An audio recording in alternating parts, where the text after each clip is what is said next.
Syawal NIM 210-222-089 Dagelan 03. Di sini saya akan membahas 5 suku bahasa, yang dimana yang pertama ibadah, yang kedua puasa, yang ketiga salat, yang keempat haji, dan kelima ibadah mulia. Yang pertama yaitu ibadah. Definisi ibadah secara terminologi, ibadah adalah taat, pasrah, mengabdi, merendah diri dan semacamnya kepada Allah Subhanahu wa Ta'ala sebagai pencipta alam semesta. Berikut isinya. Secara terminologi, menurut ilmu tarbiyah, ibadah adalah salah satu istilah yang mencakup seluruh aktivitas yang dicintai dan diridhoi Allah Subhanahu wa Ta'ala, baik berupa perkataan maupun perbuatan. Macam-macam ibadah, yaitu ibadah mahda dan ibadah ghair mahda. Ibadah mahda adalah ibadah atau amalan yang telah dijelaskan dalam Al-Quran maupun hadis Nabi Muhammad SAW, baik perintah, waktu, dan cara pelaksananya. Contohnya syahadat, salat, puasa, membaca Al-Quran, wudu dan tayamum. Yang kedua yaitu ibadah ghair mahda, yaitu segala amalan yang dilakukan oleh manusia yang bersifat umum yang pelaksanaannya tidak ditentukan. Contoh menuntut ilmu, infak, sedekah, tolong menolong. Yang manfaat ibadah, memberikan rasa aman, damai, dan tenang karena Allah dapat mengurus setiap urusan pada hambanya. Yang kedua yaitu salat. Salat dari segi bahasa berarti doa, dan menurut istilah syariat berarti ucapan dan perkataan yang dimulai dengan takbir dan diakhiri dengan salam. Syarat dan rukun salat. Yang pertama syarat salat. Islam, berakal, balik, suci, dan menghadap kiblat.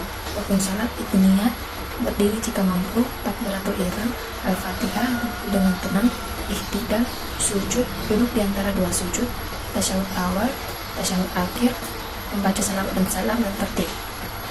Yang ketiga taharah. Tata cara wudhu. 1. Membaca bismillahirrahmanirrahim, membasuh telapak tangan 3 kali, berkumur, mengisap air dan menyemprotkannya 3 kali, membasuh atau mencuci telapak tangan sampai siku sebanyak 3 kali, mengusap kepala dan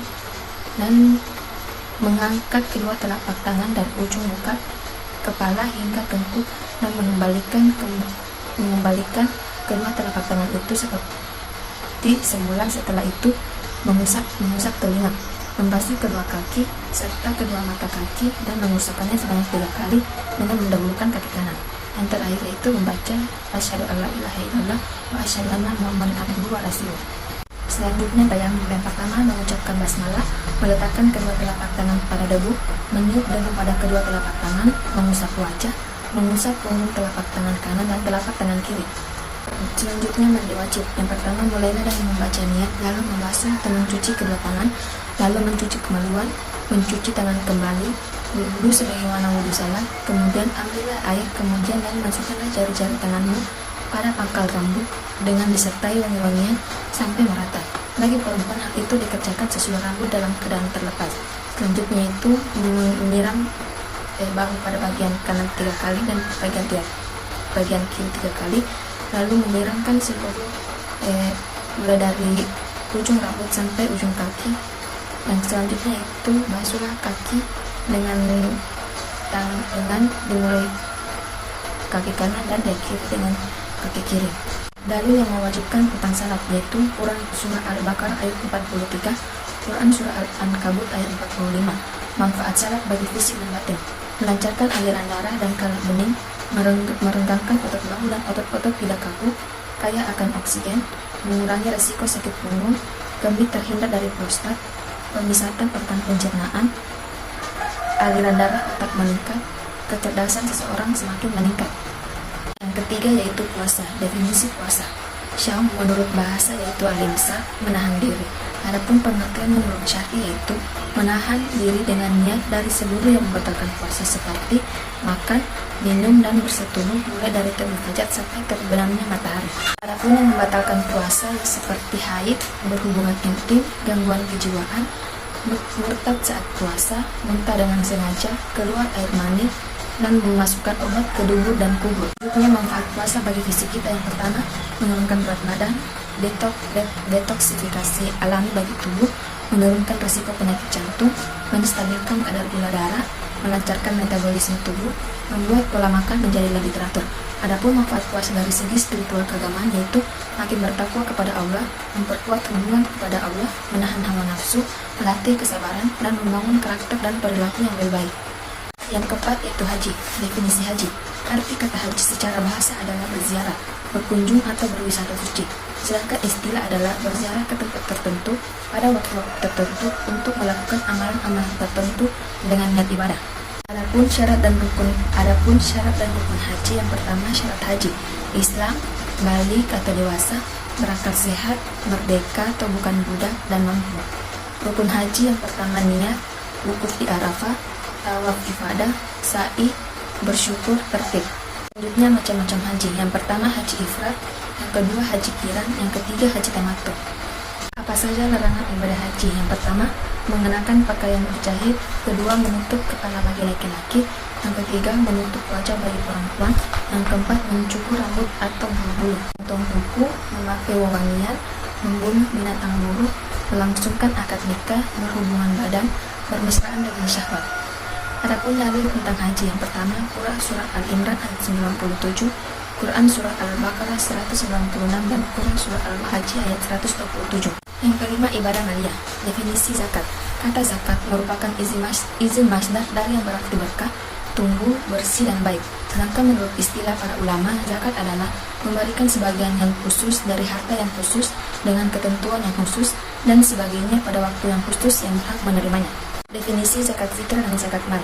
Zakat fitrah adalah zakat yang diwajibkan atau setiap jiwa, baik laki-laki dan perempuan muslim, yang dilakukan pada Ramadan hingga menjelang salat Idul Fitri. Zakat mal adalah zakat yang dikenakan atas segala jenis harta yang secara zat maupun substansi tidak bertentangan dengan ketentuan agama.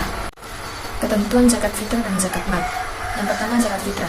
1 syak kurma atau gandum bila dikonversikan dalam kilogram yaitu 2,5 kg, dan bila dikonversikan dalam 1 liter yaitu 3,5 liter. Tekanan ini tidak boleh kurang namun boleh lebih. Ketentuan zakat fitrah disesuaikan dengan di tempat yang disesuaikan. Bagian B zakat mal. Pengelolaan zakat bahkan sudah diatur dalam undang-undang pengelolaan zakat, diatur dalam Undang-Undang Pengelolaan Zakat Nomor 38 Tahun 1998. Zakat adalah harta yang wajib disisihkan oleh seorang muslim atau badan yang dimiliki oleh orang muslim sesuai dengan ketentuan agama untuk diberikan kepada yang berhak menerimanya. Selanjutnya sedekah. Sedekah menurut bahasa artinya jujur atau benar. Sedekah menurut istilah artinya suatu amal yang dilakukan secara ikhlas atau sukarela, semata-mata hanya mengharapkan ridhonya sebagai bukti kejujuran dan kebenaran iman seseorang. Ketentuannya yaitu orang yang berakal dan balik, barang yang disedekahkan adalah barang yang bermanfaat dan hasil usaha sendiri. Selanjutnya yaitu infak. Infak berasal dari kata nafkah yang berarti telah lewat, mengeluarkan isi yang menghabiskan miliknya atau belanja. Menurut istilah infak adalah mengeluarkan harta yang baik atau baik dalam ketaatan atau hal-hal yang dibolehkan. Ketentuannya tidak berlebihan, memprioritaskan kewajiban, memperhatikan hak-hak yang lebih penting.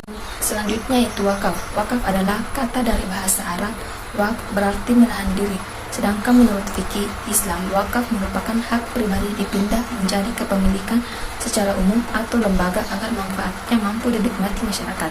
Ketentuannya adanya wakaf, harta mauquf alaih, syikhaf. Selanjutnya akikah. Akikah adalah binatang atau kambing atau domba yang disembelih dalam rangka menyambut anak yang baru lahir. Ketentuannya dilaksanakan pada hari ke-7, apabila lewat bisa dilaksanakan pada hari ke-14 dan 21. Yang kedua, untuk bayi laki-laki menyembelih hewan 2 ekor kambing, dan untuk perempuan menyembelih hewan 1 ekor kambing. Selanjutnya yaitu kurban. Kurban adalah menyembelih binatang tertentu pada hari raya kurban atau Idul Adha atau hari Tasyrik seperti tanggal 11, 12, dan 13 Zulhijjah dengan niat takarub dan kurban kepada Allah Subhanahu wa taala. Ketentuannya seekor kambing atau domba diperuntukkan untuk 1 orang, sedangkan unta, sapi, kerbau diperuntukkan untuk berkurban 7 orang. Dan yang terakhir yaitu hibah. Kata hibah berasal dari bahasa Arab al-hibatu yang memiliki arti pemberian yang dilakukan seseorang kepada orang lain tanpa mengharapkan pamrih atau imbalan dalam bentuk apapun. Ketentuannya pemberi hibah, penerima hibah, harta yang dihibahkan, dan nafas ijab dan kabul. Sekian dan terima kasih. Assalamualaikum warahmatullahi wabarakatuh.